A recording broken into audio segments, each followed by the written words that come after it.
Hey everyone, Pushing Up Roses here, and tonight on Murder, She Wrote, we have a scandal. Oh my. Oh yes, we're talking sex, violence, book burning, and Seth Hazlitt sporting a really cheesy headband. Season 5 had so many weird episodes. You may recall Something Borrowed, Someone Blue came out around the same time, and even though it was definitely on a different level, the rest of the episodes from that year seemed to follow a similar format of bonkers plots and ridiculous characters. This one, titled The Sins of Castle Cove, is about a salacious novel written by a former resident of Cabot Cove. When it hits the bestseller list, the other locals are not too pleased by how closely it resembles their own dirty laundry, resulting in a murder.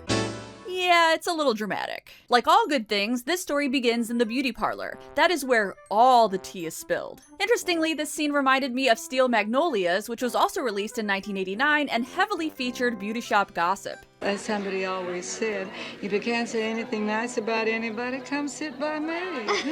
As they are chit-chatting, one of the women asks if they can watch TV, to which another responds, I do hope it isn't educational TV. I hate educational TV. "Give me some of that Bret Michaels Rock of Love." Also, this woman's name is Ideal. It sounds like it could be a punchline of some duo comedy act. Her name is Ideal. Oh, so what's her name? It's Ideal, but what's her name? Sybil, a young woman who used to live in Cabot Cove, is on television being interviewed about her new book, The Sins of Castle Cove.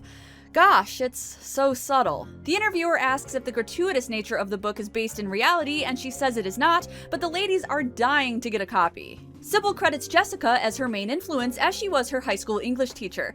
Jess is like, "Aw, that's sweet, hope she doesn't suck." She also goes on to explain to Seth that Sybil was very bright, but often troubled. I'm surprised she didn't send you an advance copy. You being one of her 3 greatest influences. Oh god, influencer culture, am I right? The small, tight-knit town shows great interest in the spicy book, and when I say the town, I mean a bunch of Twilight moms. Miriam, one of the beauty parlor regulars, is hoping it's a love story. The only books I ever read are romantic novels with happy endings. Well, I'm sure there are some happy endings in this book. Ahem. The skeezy book owner makes a skeezy pass at Miriam. Surely this won't come back to bite him. Seth isn't impressed with the book, especially since it's not cautiously written. Sybil describes a character named Dr. Valiant as a curmudgeon, which is clearly referencing Seth, and she also wrote an older professor character named Casey Feather. Casey Feather. Regardless, Jess decides to read her former student's book. Oh my. Oh yeah. Eve Simpson makes a late-night visit to Jess's house, completely upset about her portrayal as a sex-crazed siren. She makes the claim that filth like this shouldn't even be allowed in print. You've always been passionately opposed to censorship. Well, this is different, Jessica. This offends me! Miriam is also not happy, but for more serious reasons. In fact, among all of the weird gossipy characters, there is a serious plot that involves her and her abusive husband, Noah. She tries to hide the book from her husband, but he finds it in the fridge. Oh, you wouldn't like it. Hey, I know a few words. A woman wrote it. I don't know how you can stand this junk. Hurry up. Works every time. Sexism to the rescue. In other news, have you ever wanted a vest that looks like a potholder? Sybil shows up on Jess's doorstep, which seems like an unwise idea.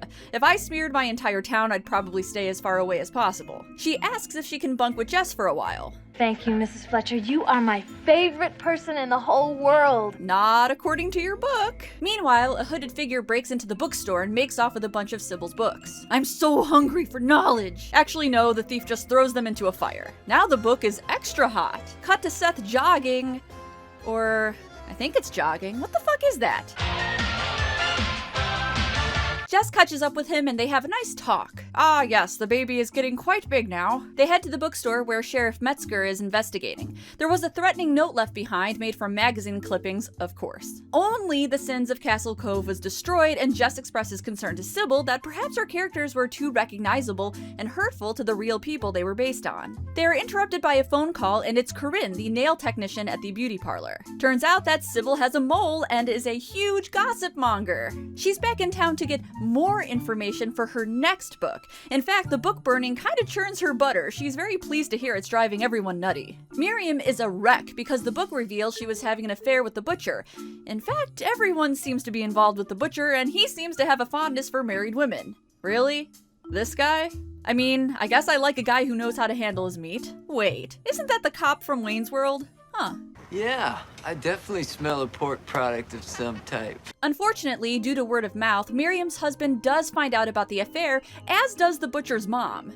What's the matter? Don't you know any single women? Mrs. Mulligan, it's just a book. It's a work of fiction. It's a total fabrication. We'll see, dearie. We'll see. So this woman's dead. Miriam has been found dead in her kitchen, hit on the head with a frying pan. She was just trying to fix up some spaghetti sauce, and instead, it fixed her. Jess takes a moment to talk to Sybil, even making what I perceive as a passive-aggressive slight on her writing. I'm just researching my next book. I want to get all my facts straight before I start writing. After some interrogation, Jess gets Sybil to admit that she wrote the book for revenge. She had a tough life growing up in Cabot Cove and came to resent the small town, so she used her pen as a weapon, regardless if the people in her book were to blame or not. Meanwhile, because he is a professional, Metzger gets the brilliant idea to try and follow the murders in the book to figure out the real-life murder. Seems legit. You see, in the book, the character similar to Miriam is killed with a lamp by her abusive husband, so they figure maybe it gave Noah some ideas, and he decided to kill Miriam in a similar fashion. Jess doesn't quite buy it because, quite honestly, Metzger is always wrong. Excuse me, but what the hell are these horrifying paintings in the beauty shop? Lips? Anyway, Sybil's spy, Corinne, haphazardly admits that Sybil has been getting information from the beauty shop. She spills a little too much tea, like the whole kettle. Tea is frickin' everywhere now. Since she knows Sybil is back in town, Eve goes to Jess's house to give her the what for, chastising her for using Corinne to eavesdrop. It is revealed that Miriam was supposed to break things off with the butcher the same night of her murder, so he becomes the main suspect. Jess and Metzger approach him and he denies the murder. However, the deputy finds a black hoodie and a baseball bat in his house, similar to what the book thief was seen wearing. Jessica, being the observant woman she is, notices it is way too small for Mulligan, the butcher, but it might belong to someone else in the house. Rose Mulligan, his tough-as-nails mother. She just wanted to protect her son's reputation since the exposé portrayed him as a homewrecker, so she burned the books. Who'd want to buy sausages from a man that played around with married women?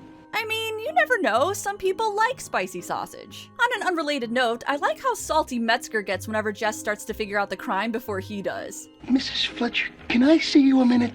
Why don't I understand anything? Jessica actually sympathizes with Rose and decides to talk the book owner, Mr. Ellis, about dropping the charges. I'm not sure why she deserves a break, she's not exactly pleasant. The woman that seduced my boy will be struck down as if by the hand of God. While Jess is convincing Ellis to drop the charges, they start discussing the book and the speculation that the murderer was using it as inspiration. He makes mention of the murder in the book. That involved a woman and a lamp. Only by accident he describes the actual murder scene, which involved Miriam and a frying pan. That was not public knowledge. Jessica realizes his egregious error, and in the end, this John Waters lookalike is our killer. Why'd he do it? Well, you may recall earlier Ellis making an unwanted pass at Miriam, and he took this rejection rather poorly. What? Basically, Miriam's character referred to Ellis's character as a geek, a bookworm, and this angered him so much that he bonked her on the head with a skillet. Oh god, the murderer is an incel? She should have loved me. I loved her so much. Blech. A little time passes and everyone is back at the beauty parlor. Even Jess is there, explaining that Sybil left Cabot Cove once again because she was offered a movie deal for her book. She also assures everyone that she dialed it back a bit for the screenplay and everyone is all happy again. She'd better. If America sees what's going on, everybody will want to live here, and I don't have enough chairs. Seriously, what is up with these lips? Okay, final thoughts. For me, this is one of the more memorable episodes. I have a soft spot for ones that take place in Cabot Cove because of the recurring characters. I love the parlor ladies, many of them played by well-known actresses. I also really like Sheriff Metzger. Don't get me wrong, the original sheriff, Sheriff Tupper, has a place in my heart. I adore Tom Bosley, but he wasn't as proactive as Metzger. And Metzger's facial expressions give me life. He's so clueless, I love it. This is also a fun mystery to try and solve on your own, even though the revealing clue came much later on. It felt like one of those cozy murder mysteries, also referred to simply as cozies. If you are not familiar, those are described as a type of mystery where gratuitous elements like violence are downplayed, and they are often set in a small town with recurring characters. It's the kind of mystery book or movie you'd want to watch by a fire with some hot chocolate, or if you're like me, a 24-ounce mug of pure espresso. Not all of the Murder, She Wrote episodes are brilliantly written, as we've seen in some of my previous reviews, but this one is pretty solid. I didn't enjoy it ironically. There were some serious parts, some great insight from Jessica, and some great gossip, so I do give this episode a more serious recommendation. If you have an episode of Murder, She Wrote you are dying to see me cover, please leave a suggestion in the comments, and until next time, happy sleuthing! Hey everyone, thank you for watching my Murder, She Wrote review. If you are interested in more things related to murder mystery, I will link some at the end of this video, but first, how would you feel about giving me money in exchange for little rewards? I know it sounds absolutely thrilling. There's a site for that called Patreon, and it helps me to keep this channel going, and I even bought a printer today, a printer! If you cannot afford to become a patron, no worries, likes and shares are also appreciated. Here are the videos I promised I would link to. On the left we have a very silly episode of Murder, She Wrote, and on the right I have a Magnum PI episode where Tom Selleck gets dunked on the entire time. How can one resist? Thank you again for watching, and as always, I will see you in the next one.